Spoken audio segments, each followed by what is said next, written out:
Hello, you guys. Good morning. How are you guys? Cheers. Anyone else have their second cup of coffee? Oh, just me. Okay. Trista. I love it. How are you guys? Good? Good. If you guys can turn your cameras on, I love to connect with you guys. So there's a few things that we want to talk about today, but also I want you guys to also make sure that you guys are coming to me in the chat and making sure that you take away from this time together what you need. Does that make sense? So the worst thing I hate is like you come on a Zoom and you're like, been there, done that, heard that, cool, waste of my time, showed up just to say I showed up. If that's like for you today, then just go ahead and jump off. Like we don't need to be around that. We want people that are like, you know what, I'm here, I'm excited, and I want to give you guys what you guys need, right? So we're going to talk a lot about KPIs. I know that, the discipline behind it. We're also going to talk about what it looks for as far as leadership tasks go. And then how do we look at our rising up leaders? You know, this is 2020. This is a little bit different than any other year I've been in, and I've been in 8 years. But things are changing and we got to be creative. And I knew about a month ago, I was like, you know what? I got to get excited again. I've got to dig into a why, because the danger zone is when we're good, right? We're like, finances are fine. Bills are paid. Like I'm doing my steps, but there's no passion. There's no excitement. There's nothing new that's exciting that makes you excited. And so finding out your love language and what that's going to look like for you is also important. So Trista, tell me a little bit about, obviously we have a couple questions that we want to ask and kind of get into. So let's get into those real quick and then we'll go from there. Absolutely. So I know kind of the first time I heard you kind of share where the KPI came from, you talked a lot about you were just kind of at a point in your business where mom guilt was high, you were having no fun. And I know after that Zoom, I actually talked with some of my leaders personally, and they are like, my mom guilt is through the roof because I feel like I'm on my phone all the time. So talk to us a little bit about like the accountability and the awareness and what we can do about it, what you did about it, what we can do about it. So a lot of this comes from the belief, you guys, the belief that you can have it all and that you don't have to work 24/7. That'll never duplicate in your business ever. And I talk with my girls, even for me, they'll send me a message and then they send a question mark and then they text me and then they Marco Polo me and I don't even apologize. Why would I say sorry for that? That's not my time to clock in. But we teach this behavior and we think that it's an emergency, right? The only emergency is making sure that you're taken care of, your kids are taken care of, and your spouse is taken care of if you're married. Last time I checked. And so the guilt comes from within. Nobody's making you feel guilty because nobody can make you feel inferior without your consent. And so either you're consenting to allow that, or we just have this own personal guilt that, everything rises and falls on you. Well, where does that come from? Okay. So a few things that really help me with this is trusting in the belief that, okay, God, I'm going to be obedient with my time. I'm going to be with my babies and I'm going to trust that you're going to come through because I've done the work. I've done the KPIs. I'm going to clock out. I'm going to actually put my phone on the charger in my bedroom and I'm going to go outside and play with my kids because we're always tempted. It's an addiction, you guys, and it's severe. If I'm going to be a little dramatic, it is a problem and it's on the rise. And so there's a lot of times, you guys, where I'll go for a walk with my kids. And yes, I want to document it for my business and like, oh, I'm spending time with my kids, but at what cost? And so don't be afraid to take an hour and not respond to somebody. Don't be afraid to, put your phone on the charger and walk away instead of working on the charger. And so sometimes for me, that's my like, okay, I'm actually clocking out. My phone's dead by noon. It's dead. And we're going to put it on the charger and I'm not going to respond to it. Another thing that helps me is putting it on silent. Every time it beeps, dings, vibrates, we're already checking it. Some of you have checked your phone 12 times since we've been on the Zoom for 10 minutes. Out of habit, out of addiction. Okay. Guilty, right? I only say that because I am. Okay. And it breaks our momentum. It breaks our momentum when we're in the business, and it also breaks our momentum when we're with our kids. I've had 2 cups of coffee, guys. Okay. So know that your schedule is going to look different than somebody else. And your sacrifices / investment, I hate the word sacrifices, but I love the word investment. Your investment is going to look different than somebody else. And my investment on a Tuesday might be different than a Friday. And so write your schedule and don't be ashamed of that and start saying no. I had a talk with a leader from Canada the other day and I said, when are you going to start saying no? Like we live for the yes, but sometimes we say yes too often. And that's what makes us feel guilty is because we're actually saying no to ourselves. I'm going to say yes to this at the cost of no to myself. Well, I run the business last time I checked. So how do I say yes to somebody else, but no to myself? Shouldn't it be the opposite? Right? You have complete control over your schedule. It's just finding that discipline to say, you know what? No, the answer is no. And clocking in and clocking out. You know, Josh and I have an extremely busy life. Okay. Like if someone followed us around, they'd probably think we were a little crazy, but it's every single week, but also every day. We make time for each other. We make time for our kids, and it is not easy, guys. It is not easy. I'm not saying that it's going to be easy, but it's got to be important. And if it's important to you, you'll write it down and you'll make that time. So carve out that time. You know, we're done at Zooms at 1. Okay, we don't have another one till 8:30. Let's go to the beach. That's our family time. But it's got to be scheduled. Otherwise, come 1 o'clock, we're going to be like, whew, yeah, let's just eat lunch. Let's kick back. Let's get on TikTok. You know, let's Pinterest what we're going to decorate for Christmas. You'll waste your time if it's not planned out. And maybe that's something you're struggling with is that discipline of time. Well, I can't help you there. I can't go into your schedule and make you carve out date night and carve out family time and movie night. I have a distributor on my team that for the last 7 years on Friday nights, she does pizza and a movie with her family every single Friday. It's just a non-negotiable. Her kids look forward to it. I'm like, wow, that's commitment. Okay. Like I would rather do like a Monday night or a Tuesday night. But you know, it's finding what's important to you. Dinners are important to us. Our phones are not at the table. That's our time to connect. So carve out that time and look at how much wasted time you're actually doing. And that's why you're on your phone. You're not being productive. You're wasting, you're avoiding, right? So find that schedule, write it out every single day. And then another tip that I do, and maybe this is like wrong, but it works for me, is if I have an appointment, I schedule 10 minutes before and 10 minutes after. You can do 15 minutes before, 15 minutes after. And that way it's a buffer for you to just breathe and not feel like you're go, go, go, go, go. So that works out a lot better for me, just so I have that cushion.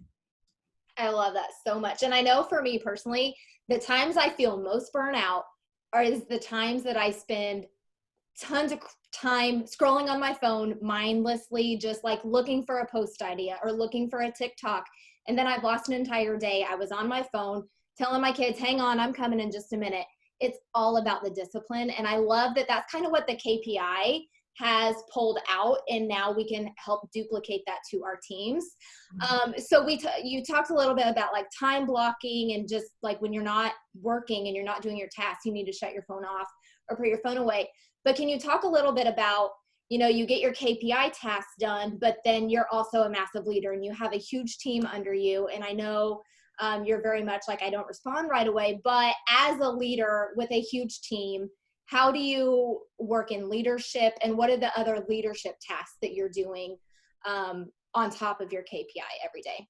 Yeah, I mean, and that's a whole nother full-time schedule, you guys. And so if we're not disciplined in the tasks, though, that's the minor stuff, right? Like we should be pros at that. We know what to do with that, get it done. And then I go through and I have different days that I do different things. So Sunday is my prep day. You can pick a Monday, you can pick a Friday. It doesn't matter what day. I'm not saying that you have to do Sunday, but I also don't take a Sabbath on a Sunday. I take it during the week because I feel like most people take it on Sundays. And when everyone else goes right, I want to go left. Or, you know, when everyone else is doing this, I want to do this. So finding a prep day for the week will help eliminate most of the time throughout the week. So I'm not having to worry about today finding a post for today. I already have that scheduled. So on Sundays, I go through and I automate, and you guys, again, on team pages, you can schedule all that stuff. So I already have posts scheduled on my team page for the entire week. So that way I'm not live doing it. Okay. On Thursday, I don't need to worry about what message my distributors are sending. That's already posted. And you could do the whole entire month. You can do up to a month in advance. And so what if you took 2 hours as a leader, 2 or 3 hours once a week at the beginning of the month even, and scheduled majority of it out, right? That's all time you're going to spend 2 to 3 hours one day. Or if you calculate it, it's going to be 6 to 8 hours throughout the entire month.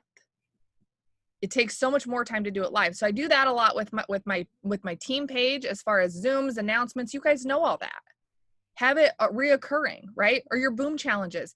You know that's coming on the 1st. You know you're going to do a host to post, tee it up and have it scheduled. Okay? Automate, delegate, or eliminate. I eliminated a lot of stuff these last few months as a distraction. Group chats, I don't have any. I'm not saying that they're bad, sick, and wrong. People love them. For me, it wasn't working. You guys, there's no right or wrong way. It just wasn't working. It wasn't working for me. Okay? So the only group chats that I have is a leadership chat. We hardly go in there once a week.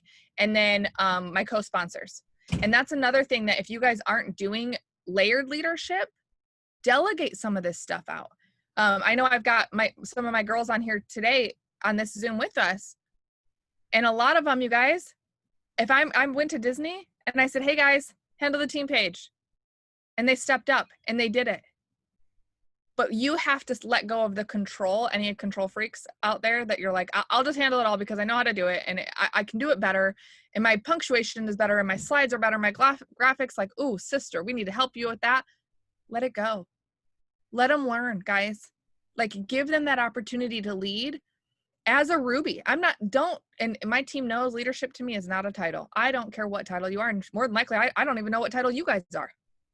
That is not something I focus on. I focus on action. I focus on who's hungry. And I focus on who's willing to do it. It could be a brand new distributor. Guess what? She's a leader. She's going to handle the team page today. I'm going to put her in because she's asked and she's ready. And so don't always assume that it's VIP or diamond and above. When you guys know good and darn well that those rubies are your next diamonds, delegate some of the stuff to them. Allow them to be in their strengths. And that'll also allow you the opportunity to see who's rising up. So I do a lot of layered leaderships.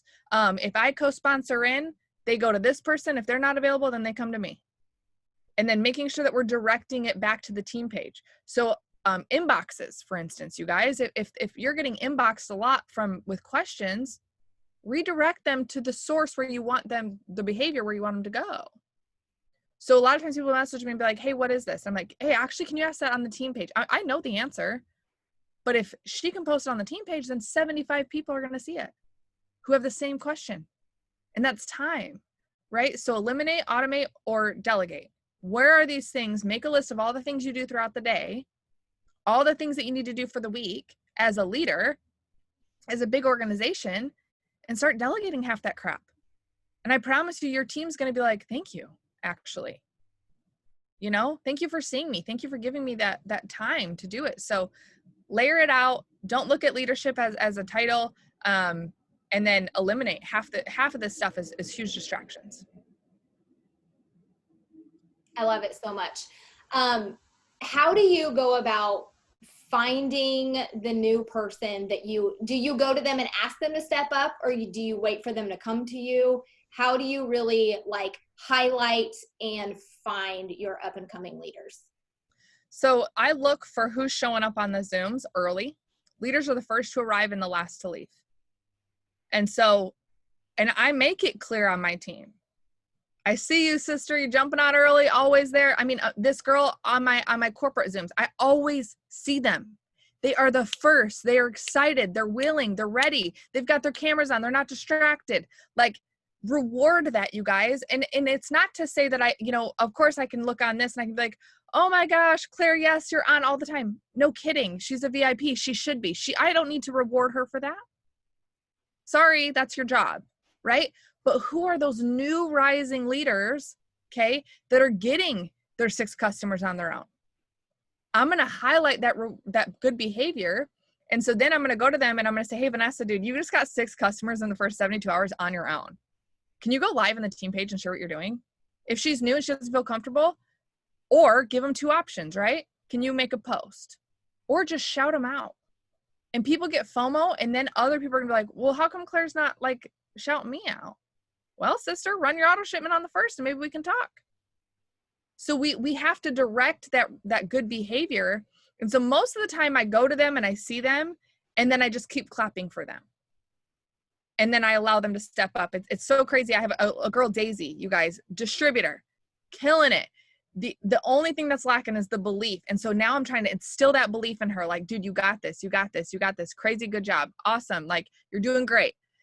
And you guys, what's crazy is she came up with our team page name, a distributor.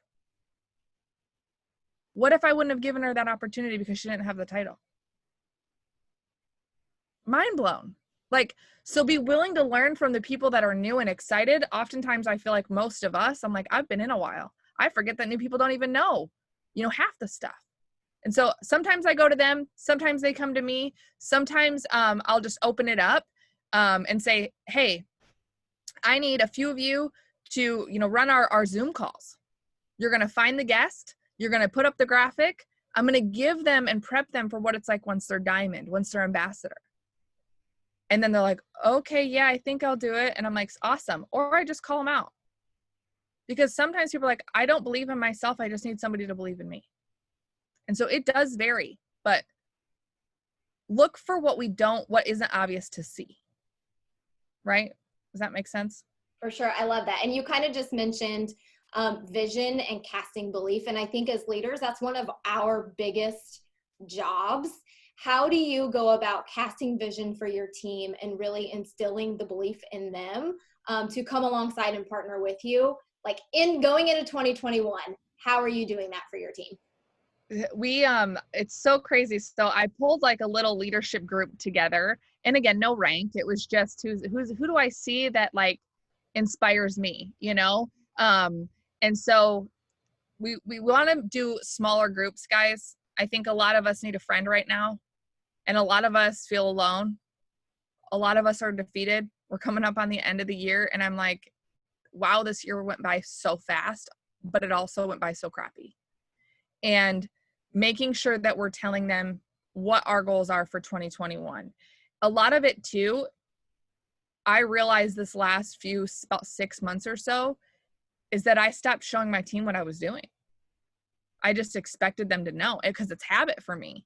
I send out my messages, but am I sharing the message that I sent?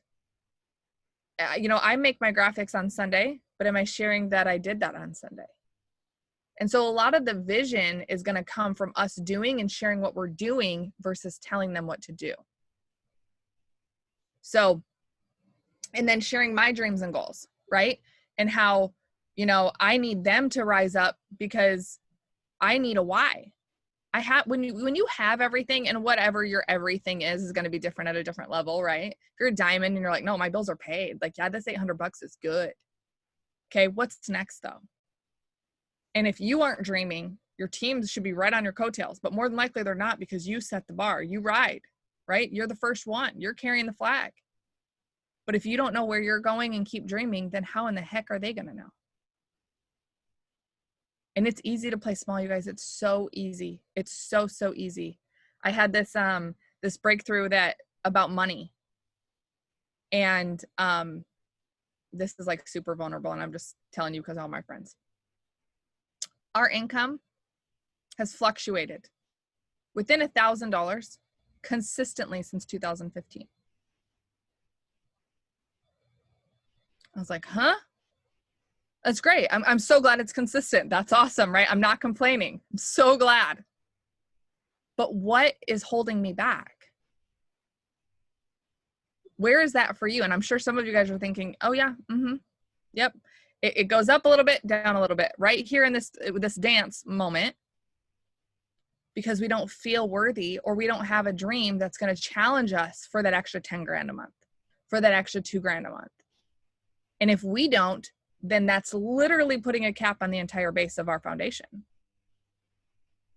Wow, that sucks. And the book that's helping me process through this, you guys, is this book called Get Rich, Lucky Bitch. It is unreal. Unreal. I've read so many money books. I've read so many things about casting that vision of what it can do. And so I also went and started gifting that book to people who were showing up. $15 out of my pocket, which really is changing thousands of dollars later. And this girl that I gave it to, and again, me reading that book is like, holy crap, look, I found a dime. Like, again, casting that vision, sharing what we're finding instead of just keeping it to ourselves. Something that's small to us is huge for someone else. And so any win, you guys, we should be sharing. We want to pretend like that we're still a distributor, right? This is my first $100. Be just as excited. But this girl on my team, she's starting to read this book. You guys, she went and within 3 weeks of reading the book, paid cash for a car. She's an emerald. Paid cash for a car. Okay. She got 2 unexpected checks in the mail from years ago from taxes. 2 unexpected checks in the mail. Her husband got a raise. Homeboy hasn't kept a job past 6 months for the last 3 years. Like, everything is shifting, and it's because I'm sitting here like, whoa, I just got an unexpected $100 bill. I found $1 on the ground. Like, I found a penny. Some people are only picking up quarters because they feel too good for the dimes and pennies. Well, guess what, sister? You're not going to get that extra $100 if you're too greedy to pick up a penny off the floor. And so look for these opportunities to expand, not even just the money, but what you can do with that money. Okay? And a huge reality check is I stopped dreaming because we're good. I don't want to be good. How many of you guys are there right now? You're like, I'm good. I'm not happy, but it's not the worst. It's not the best, but like, I'm good. That's a dangerous place to be. It's very dangerous. Devil's playground. He'll isolate you. And so talk about the small things, the small wins, because then also our team thinks, oh, I have to be Ashley and make sure that I'm, a triple diamond making $27,000 million a month before I ever even talk about my successes. But are we rewarding that $20 for the 2 customers they got for Christmas cash? Are we shouting out the small things, or are we just waiting for the big things? Share the wins that you're having, and then they'll feel like they can share their small wins. Because if my big win, they're going to think everything that up until that is just minor and not necessary and not worth celebrating. And that's simply not true. So good. So good. Rants. No, I love it. I love it so much. Cause I feel like, honestly, a lot of us, if you're on this, you're a diamond and above. And most of us started for less than diamond income. So it's once you get to that point, I know in my business, I've struggled. Like, what the heck is next? We're good. All of our bills are paid. It's done more for us than we ever could have imagined. And so, like, it almost at times has gotten me into a funk where I'm like, I don't know. So what are your tips for getting out of just like a funk? Or I know so much of it just comes down to the action, and then the mindset comes and the momentum comes. But do you have any specific things that have worked really well for you to get out?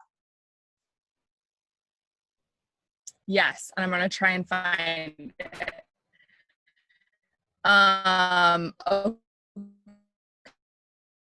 Okay. So I actually found it on TikTok. Is that weird? Can you guys hear me okay? Yes. Okay. A little thing pops up that my internet's unstable, and then I don't know. So I'm like, I'm so sorry. Joys of traveling, right? So this thing is called a 10 by 10 by 10. Okay. And I'm going to try and find it. Maybe one of my girls has it. It's on my iPad, and I don't have my iPad with me, but it's 10 things. Oh, I took a picture. Bri, do you guys have that, Britt? What are the 10 by 10 by 10?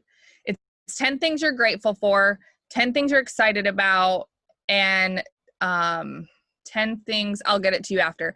But it's just to make a list of 10 by 10 by 10. Yeah, 10 desires, 10 things you're grateful for, and gratitude is always the key to abundance, you guys. And so I think that even regardless of this tool, I'll get it to you guys, but the gratitude, something so simple, like finding a penny and being grateful for it. Or we're like, no, I expect that. Or a lot of times we think we did it. No, you didn't do anything. Yeah, that happens a lot, right? And then get out of isolation. I know, especially right now, it is so easy to isolate yourself. It's the worst thing you can do. I don't care if you have to get on Zooms for 8 hours a day and have wine at night and coffee in the morning, okay? I don't care if you have to get up and go to the park and sit 6 feet apart. I don't know. I don't care what it is that you've got to do, but something has to change or nothing happens. Okay, yeah, so Briley posted 10 desires, 10 things you're thankful for, and 10 things you love to do, and then go do one of those 10 things. Okay, I love to ride my bike. Josh and I got into mountain biking, and oftentimes I'm like, I don't really care to load up the bike, go find a trail that's unknown in a new area and ride it.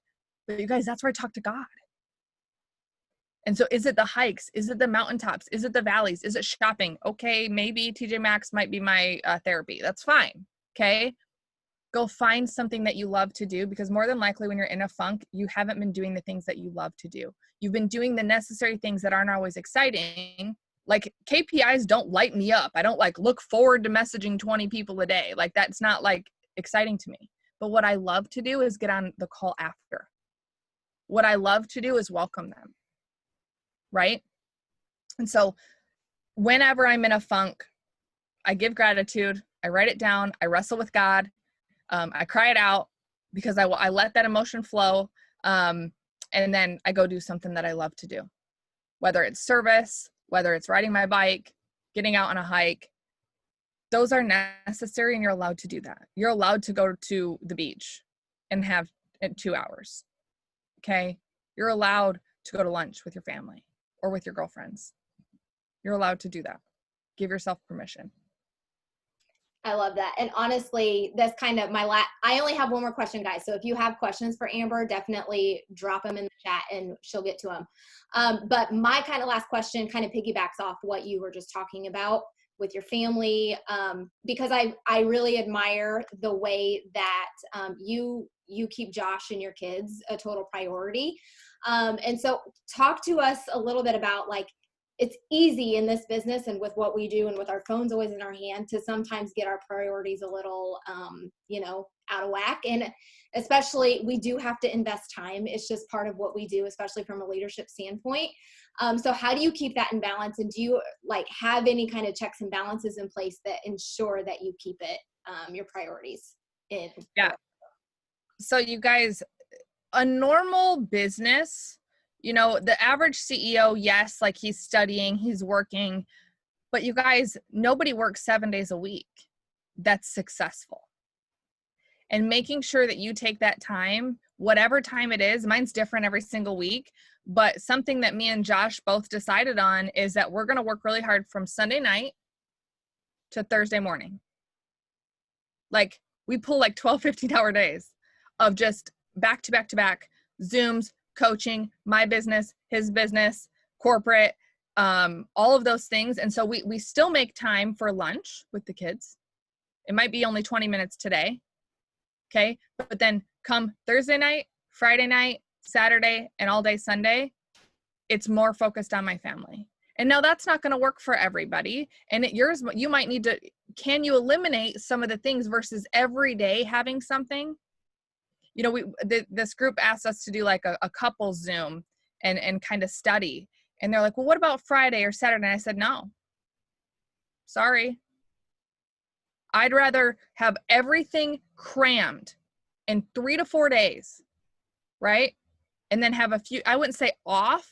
I don't have a few days off, but I just have different priorities.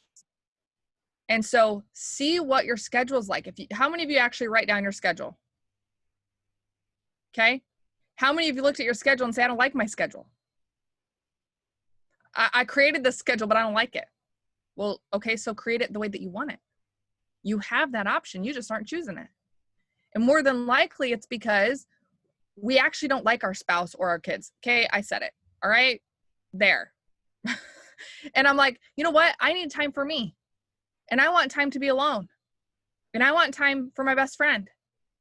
And so if it's important to you guys, write it down. But if you don't like the schedule that you have, then change it. And don't think that you have to be on something 7 days a week to show up for God. That He's not looking for that. He's looking for you to be obedient with the time that you do have. And so I look as first and foremost, and again, everyone's going to be different, and you're going to have to wrestle with it, you guys, but I want to go to bed with my spouse. It's important to me. It's important to me to go to bed without my kids. Okay? Period. It's important for me to wake up in the morning and spend that quality time with him as well. If I can end my day and start my day with the two biggest blessings, don't you think that God's going to bless my business? So staying off my phone is important in the morning. And then you guys, we're not perfect, but we just both come from broken homes. And I'll be damned if I want to do that with my kids. And a lot of people might give you slack because they want you to live the way that you live, that they live. Don't look to that. If you wouldn't trade spots with them, finances with them, schedule with them, happiness, then don't ignore them. Okay. The other thing that we really work hard on, and again, we're not perfect, is including our kids in our business so they appreciate the time that we are working. But if you aren't sharing with them your goals and desires, then they're not going to understand it. Right? We went to Disney for the first time, our whole family, first time we've ever been, me and Josh too. And we told our kids, we're going to spend these 2 days with you. There may be a few times throughout the day we're going to check our phones, and we had clock-in times. While we're in line, that's okay. That's our pass, right? While we're in line for 45 minutes, that's our pass to check. But when we're here, we're here. And we just communicated that with our kids. So, and then asking your kids, right? Doing your check. Did I spend time with them each individually? You guys, I promise you can have it all. It's just not something we're used to. It's not the way we were raised. But who are you to not break that chain? Right? God called you for this because there's so many people that are aching right now. Marriages are falling apart. We see it every day. It's so unfortunate. And I know that we can't save every single marriage, but dang, we can sure try. And what are we doing? Why are the marriages falling apart? Because lack of connection. And it's not helping in this dang pandemic. I told Josh one day after Disney, I said, do you realize, babe, we kissed twice today because we had to wear a mask all day long? Wow. No kidding. Marriages are falling apart. But we have control over that. Right? No kidding. Suicide rates are going up in kids right now because we haven't even connected with them.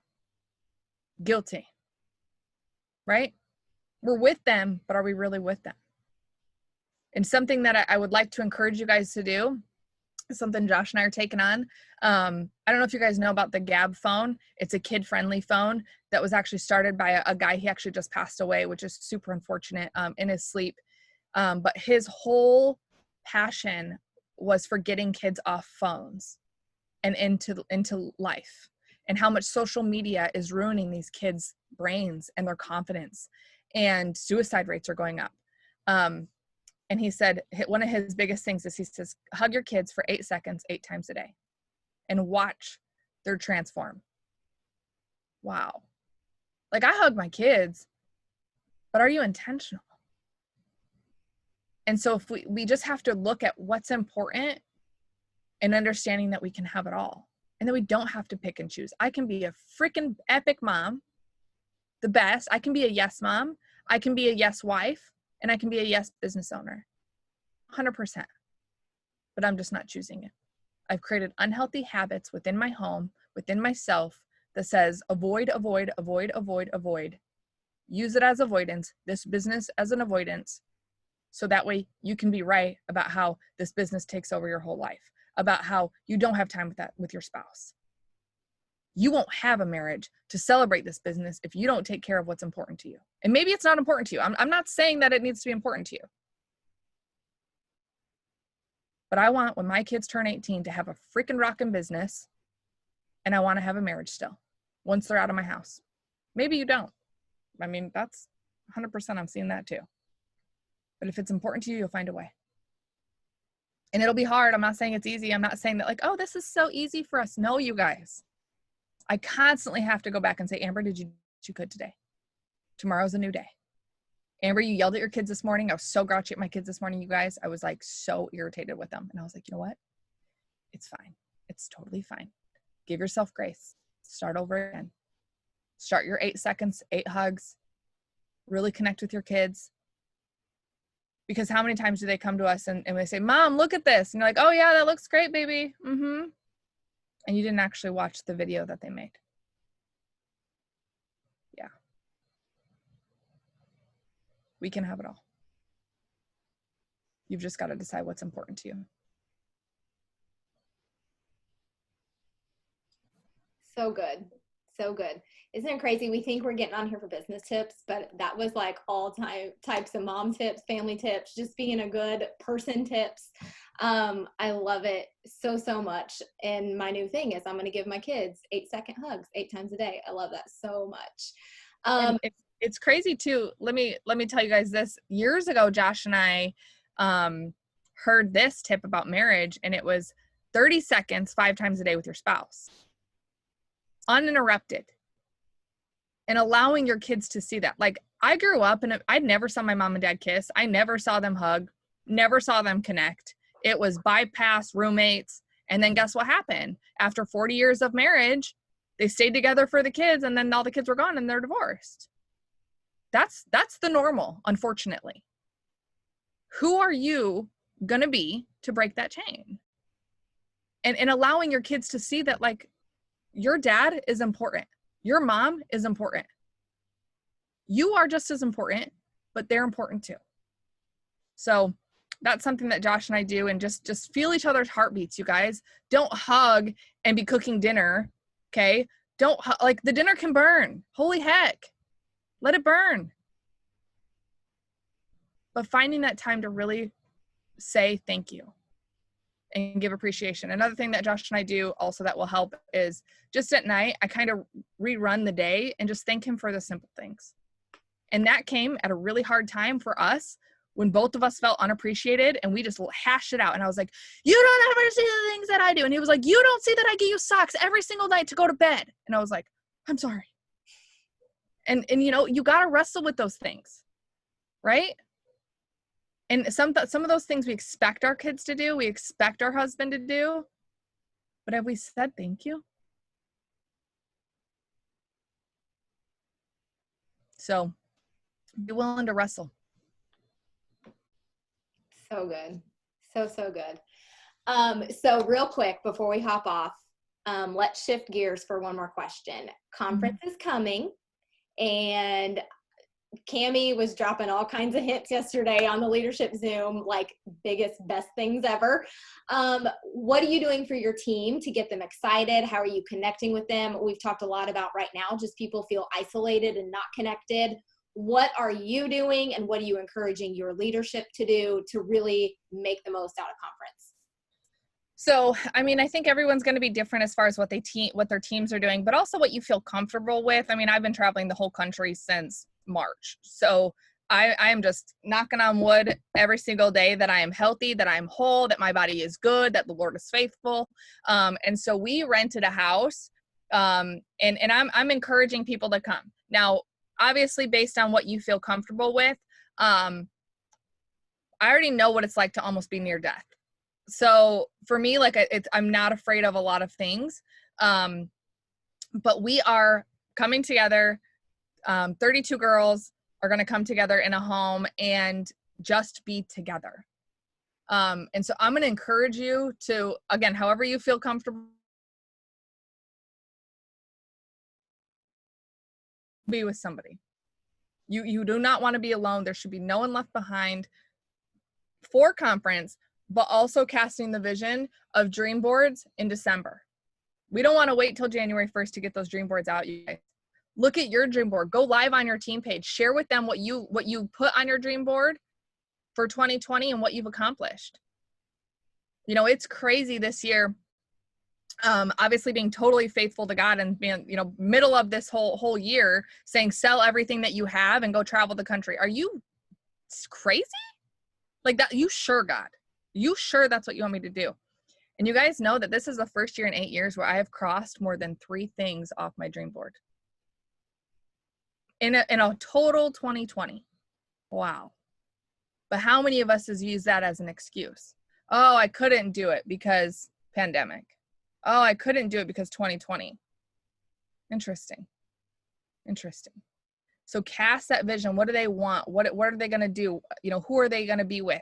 Where do they want to grow? Who do they want to become? So dream boards before the first is obviously going to be huge. You guys could also do a virtual one. I know that that's something that we've been doing a lot of, is just connecting over Zoom, just to shoot the crap and hang out and make that time. But don't let anyone be alone for conference. And 2021 is, I feel like, and I've already gotten kind of downloads and really just this vision of a comeback. But that starts today. And, you know, we always look for the next year or the next month, but how we end today is how we're going to start tomorrow, which is how we're going to end this month and start next month, and end this year and start next year. It's not these big things, but it's the small things that we can really see. And so again, casting that vision of what are your dreams and goals, from small to big, you know, from money to personal. And I know one thing Cammie's doing with us as the field team is she's writing 7 goals for us. So personally, spiritually, and then business as well. And only 7, less than 7. Anything more than that, I think, is just going to set ourselves up for failure. And then sharing those with the team and giving, because if I don't share what my goals are, that might be something that Jenna needs, but she just can't think of it herself, right? And she's not going to know unless you share those dreams and goals. So really making sure that we're connecting. We've been sending out a ton of personal messages, but also cards. A handwritten card right now in the mail, you guys, is that connection that we may only have, you know? So some of those things. And then of course we're doing a retreat / conference as well. I love it so much. Amber, thank you so much for your time today. Is the Get Rich Lucky Bitch written by Denise Thomas? Is that the right book? Okay, perfect. Guys, and it is unreal. It's changed so much for my entire team. Ordering today. That's so awesome. Good. And if you get the Audible, she has a really cool accent, which I think makes it fun too. Like you feel like you're with her. It's nuts though. It's really crazy. I mean, it'll go through the blocks. You know, oftentimes we read the money books that it's like you can have it all, but this one works through the blocks, and she gives you the tools to work through if you're at that ceiling and aren't breaking through it. So it's really, really a good book. I'm excited. I'm so excited to read it. And then I'm going to come back to you and let you know that I just increased my check by $10,000. I'm ready. It's so crazy. So one of my favorite parts in the book, and I'll kind of give you guys little teasers just so you get it. It's so good. She goes through and she says, calculate your income every single day. Any income. You find a penny, that's income. You find 10 cents, that's income. And she said she went from making like $10,000 a year to $10,000 in a month to $10,000 a day, just by calculating all her income. And somebody in the book asked, well, what about the spending? And she goes, well, I don't keep track of that. That's negative. I don't want a negative in my, and I was like, oh, you're telling me that I don't have to keep track of my spending? Sweet. And that's not what she's saying, but that was my, of course, like, sweet, you're my kind of girl. But it is crazy. It's a positive or a negative. And how many of us are negative bank account, negative $25, negative this, negative that, negative, when really we should be focusing on the positive. And she's like, so I don't do it. You can do whatever you want, but I'm going to calculate all the income so I can work on my income and focus on my income. I was like, dude, yes. So good. So good. And when you break it down to every single penny, dollar amount, like and that's what, like this girl literally is like, oh my gosh, my income is tripling by just not even subconsciously adding up my income every single day. It's so cool watching these girls. And some of these girls have been broke their entire life. It's really awesome. The book. Powerful. Awesome. Amber, thank you so much. I will get recording uploaded and to you so you can share with your team as well, and I'll get it in our team page. You guys, thanks so much for hopping on. Amber, we appreciate your time. Love you guys so much. Bye, guys.